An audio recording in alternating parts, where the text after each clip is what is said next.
Welcome to our weekly roundup of key business developments in Sri Lanka. I'm Nishani Pigera. Let's first take a look at the main stories for this week. Sri Lanka's growth to increase in the second half. Reduction in income tax proposed to IMF. And visa-free entry to Sri Lanka for 35 countries. In our top story this week, according to the central bank, Sri Lanka's growth will ease in the second half of the year. It noted that strong growth in the first half of the year is partly supported by the low statistical base. Nevertheless, Dr. Nandalal Veerasinghe, governor of the central bank, said that Sri Lanka will continue its growth momentum for the rest of 2024, achieving close to 4% by the end of the year. The regulatory authority attributed this to healthy performances in industry and services activities, adding that easing of monetary conditions drives investments, enhances consumer spending and eventually boosts aggregate demand. Further, improving economic conditions of key trading partners will also benefit the domestic economy via increased exports and tourism. However, the bank noted that the ability of the fiscal sector to promote economic activity remains limited due to continued consolidation efforts. With the presidential elections in less than a month's time, Sri Lanka police have submitted an estimated expenditure of 1.6 billion rupees for security measures during the course of elections, which accounts nearly for 16% of the allocated 10 billion rupees. As major presidential candidates engage in a marathon campaign aiming to complete 100 rallies before the polls, the police are grappling with a shortage of 30,000 personnel. Currently, 39 candidates are competing for the presidential election on the 21st of September, although none of them seem to have a clear majority. Further, according to Saman Sri Ratnayaka, chairman of the Election Commission, 17 million people are eligible to vote in the upcoming elections.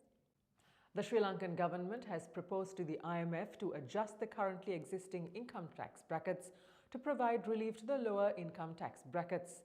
This proposal would involve increase in the tax brackets from the current 500,000 rupees to 720,000, while keeping the tax-free threshold unchanged at 1.2 million rupees, with the top tax rate being 36%. According to the government, such a change would only cost the nation 0.08% of GDP and would be compensated by additional tax revenue measures. This change also comes as the Inland Revenue Department had collected 902 billion rupees in tax revenues during the first half of 2024, surpassing its 826 billion rupee target. The state-run Ceylon Electricity Board has reduced its outstanding debt by around 88 billion rupees using the net profit earned during the first half of 2024. The electricity provider turned profitable following the utilization of a cost-reflective pricing formula as per IMF requirements. On a related note, Sri Lanka's LTL Holdings and India's Petronet LNG Limited have signed a memorandum of understanding to jointly develop a necessary infrastructure and supply liquefied natural gas to the nation. This is in line with Sri Lanka's ambition to have net zero carbon emission by 2040. The Manufacturing Purchasing Managers Index in July rose to 59.5 from 56.6 a month earlier, continuing the expansionary trend. Expansion in recent months have been driven by increased new orders in the textile and apparel sector, with improved performance in the manufacturing of food and beverages. Service sector PMI also trended higher, reaching 71.1, the highest value so far this year. Tea exports in July fell to 21.35 million kilos, down 6.2% from a year earlier. Currently, Iran ranks the largest importer, followed by Russia and the UAE. During the first half of 2024, tea exports reached $687 million, up 8% from a year earlier. In our weekly tourism update, during the first 19 days of August, over 117,000 tourists have arrived in the country. In the year, over 1.3 million tourists have arrived. Daily arrivals were 6,201 during the month, up from the 6,058 recorded in July. India continues to be the primary source market, followed by the United Kingdom and China. The all-share price index at the Colombo Stock Exchange marginally fell this week. The market remains muted on uncertainty surrounding the presidential elections. The index is still at a 4-month low. Sri Lankan taxi hailing and delivery app PickMe will launch a 1.6 billion rupee IPO at 36 rupees a share.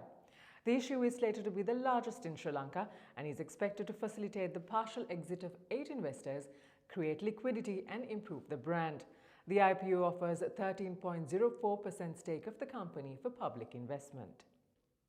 At the Treasury bill auction held on Wednesday, yields on 91-day and 182-day maturities rose for the third consecutive week. Bids amounting to 233 billion rupees were received, of which 120 billion were accepted.